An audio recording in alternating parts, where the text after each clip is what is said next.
Hello বন্ধুরা, Shweta village cooking চ্যানেলে আপনাদের সবাইকে স্বাগত জানাচ্ছি। আশা করছি আপনারা সবাই খুব ভালো আছেন আর সুস্থ আছেন। আজকে আমি প্রত্যেকদিন মতন খুব সহজ একটা রেসিপি নিয়ে হাজির হয়ে গেছি। আজকে বানাবো দই কাতলা। খেতে ভীষণ ভালো হয়, বানানো কিন্তু একেবারেই সহজ। তো দই কাতলাটা বানানোর জন্য 4 পিস কাতলা মাছ কিন্তু এরকম পিস আমি নিয়ে নিয়েছি। এবার মাছটা কিন্তু নুন হলুদটা মাখিয়ে নেব। খুব সহজভাবে বানিয়ে দেখাবো, আপনারা যে কেউ একবার দেখলেই কিন্তু বানাতে পারবেন। আর খুব সুন্দরভাবে বিয়েবাড়ির স্টাইলে কিন্তু তৈরি হবে।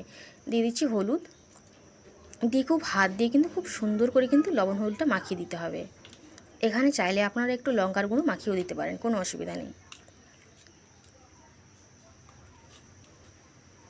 আমি এখানে 4 পিস মাছে বানাচ্ছি, আপনারা কিন্তু আপনাদের মতন একটু বেশি কম বেশি করেও নিতে পারেন, কোনো অসুবিধা নেই। তখন কিন্তু যে মশলাগুলো অ্যাড করবো সেগুলো কিন্তু একটু বাড়িয়ে বাড়িয়ে দিতে হবে। তো প্রথমেই কিন্তু মাছটাকে কেটে আমি ধুয়ে নিয়েছিলাম, তারপর কিন্তু খুব ভালো করে লবণ হলুদটা মাখিয়ে নিচ্ছি।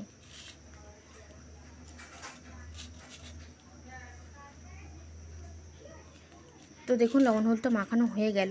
এবার গ্যাসের ওভেনে একটা কড়াই বসিয়ে দিচ্ছি, দিয়ে এর মধ্যে সর্ষের তেল দিয়ে দেবো। আজকে রান্নাটা কিন্তু আমি সর্ষের তেলেই বানাবো। দই কাতলাটা সর্ষের তেলে বানালেই কিন্তু খেতে ভালো হয়।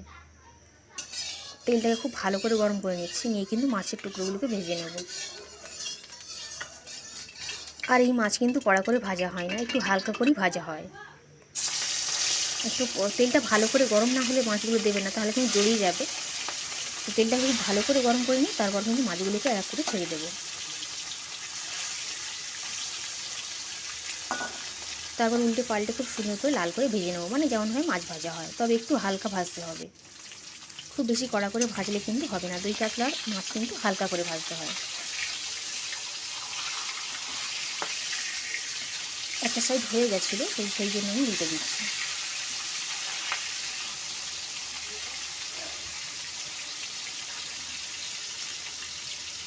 তো কিছুক্ষণ হতে দেবো। তো দেখুন এইভাবে উল্টে পাল্টে একটু লাল করে ভেজে নিয়েছি। এর থেকে লাল করে ভাজবার কিন্তু আর প্রয়োজন নেই। এরকম একটা হালকা কালার আসে ব্যাস, তাতেই কিন্তু ঠিক আছে। তাও আমি অনেকটাই ভেজেছি, এতটা ভাজবারও প্রয়োজন নেই। এবার মাছগুলোকে এক এক করে আমি উঠিয়ে নিচ্ছি। আর ওই তেলটার মধ্যে আমি চেঞ্জ করিনি, একটু তেল বেশি করে দিইনি। ওই তেলের মধ্যেই একটা তেজপাতাকে দিয়ে দিলাম, আর একটা শুকনো লঙ্কাকে ফাটিয়ে দিয়ে দিয়েছি, দু টুকরো করে দিয়ে দিলাম। কয়েক সেকেন্ডের জন্য একটু ভেজে নিলাম। এবার দিয়ে দেবো পেঁয়াজের পেস্ট। যতটা পরিমাণে বানাচ্ছি ততটা পরিমাণের জন্য কিন্তু এই পেঁয়াজের পেস্টটাই কিন্তু ঠিক আছে। খুব ভালো করে কিন্তু কষিয়ে নেবো, পেঁয়াজটাকে একটু ভালো করে কষিয়ে নিতে হবে। খুব সহজ একটা রেসিপি, কিন্তু খেতে কিন্তু ভীষণ ভালো হবে। পেঁয়াজটা দিকে ভাজা হবে, আর এদিকে একটা মশলা আমি তৈরি করে নেবো। নিয়ে নিচ্ছি কয়েকটা কাজু বাদাম, 3টে কাঁচা লঙ্কা, পোস্ত নিয়ে নিচ্ছি 2 চামচ, আর নিয়ে নিচ্ছি মৌরি 1 চামচ। এটাকে একটা পেস্ট বানিয়ে নেবো। তো দেখুন এরকম একটা পেস্ট বানিয়ে নিয়েছি। এদিকে পেঁয়াজটাও কিন্তু অনেকটা ভাজা ভাজা হয়ে গেছে, অনেকটা সোনালি কালার মতন এসে গেছে, অনেকটাই ভাজা হয়ে গেছে। এবার দিয়ে দেবো আদা রসুনের পেস্ট।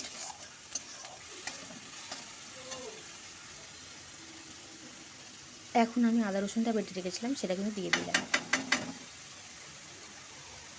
যেরকমভাবে বানাচ্ছি এরকমভাবে বানিয়ে খেয়ে দেখবেন, আশা করি আপনাদের কিন্তু ভীষণ ভালো লাগবে। আর খুব ঝটপট কিন্তু রেডি হয়ে যাবে। আদা রসুনটা দিয়ে খুব ভালো করে কষিয়ে নিতে হবে।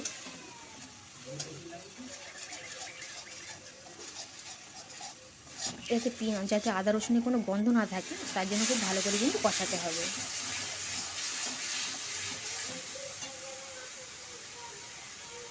দেখুন খুব সুন্দর করে আমি কষিয়ে নিয়েছি। আর দিয়ে দেবো এখানে পরিমাণ মতন লবণ, দিয়ে দেবো হলুদ গুঁড়ো। যতটা পরিমাণে বানাচ্ছি ঠিক ততটা পরিমাণে কিন্তু হলুদ দিচ্ছি, 1/2 চামচ করে দিচ্ছি। নাড়াচাড়া করে কিন্তু গুঁড়ো মশলাগুলোকে খুব ভালো করে একটু ভাজতে হবে। আর দিয়ে দেবো লঙ্কার গুঁড়ো। বাচ্চারা যদি খায় ঝালটা একটু কমিয়ে দেবেন।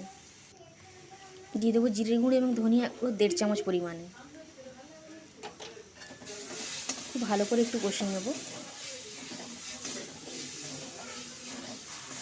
এখন আমি আগে থেকে যে মশলাটা রেডি করে রেখেছিলাম, যেটা আসল মশলা, এটা দিতেই হবে দই কাতলাতে, তো সেই মশলাটা কিন্তু দিয়ে দেবো।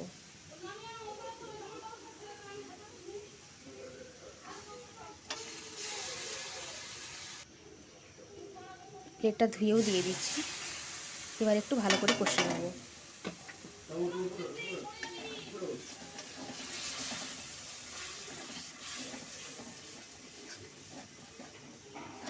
এই সময় গ্যাসের আঁচটা লোতে রেখে কিন্তু রান্নাটা করতে হবে। খুব ভালো করে মশলা দিয়ে কিন্তু কষিয়ে নিতে হবে, যাতে কোনো রকমের কাঁচা গন্ধ যেন না থাকে।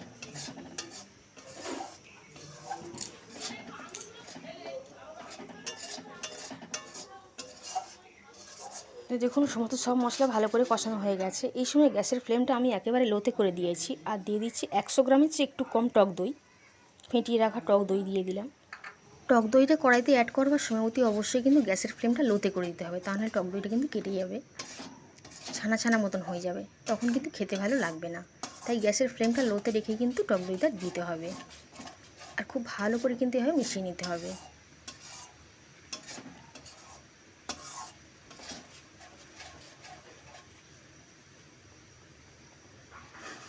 এবার বাটিটা ধুয়ে একটু জল দিয়ে দিলাম, পরিমাণ মতন জল দিয়ে দেবো, তবে খুব বেশি জল দেওয়ার কিন্তু দরকার নেই, কারণ দই কাতলা কিন্তু একেবারেই গায়ে গায়ে হয়।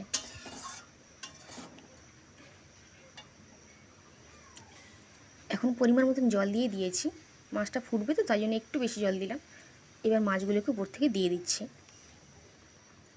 সমস্ত মাছগুলোকে দিয়ে ঢাকনা দিয়ে ঢেকে 10 মিনিটের জন্য অপেক্ষা করব। 10 মিনিট পর আমি ফিরে আসছি। একটু নাড়াচাড়া করে দিলাম, দিয়ে ঢাকনা দিয়ে ঢেকে অপেক্ষা করছি।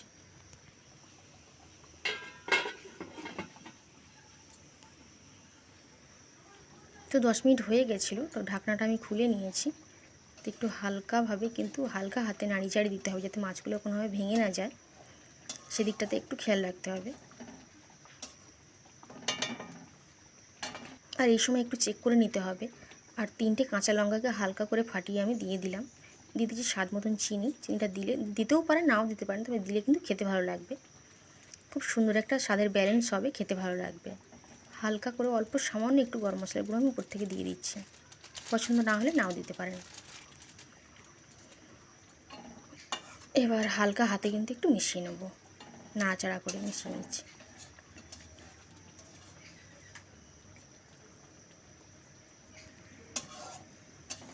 গ্রেভিটা আপনারা যেমন খাবেন তেমনই রাখবেন, তবে আমি কিন্তু আরেকটু ঝোল মেরে দেব, তাতে করে দেখতেও ভালো লাগবে, খেতেও কিন্তু ভীষণ ভালো লাগবে।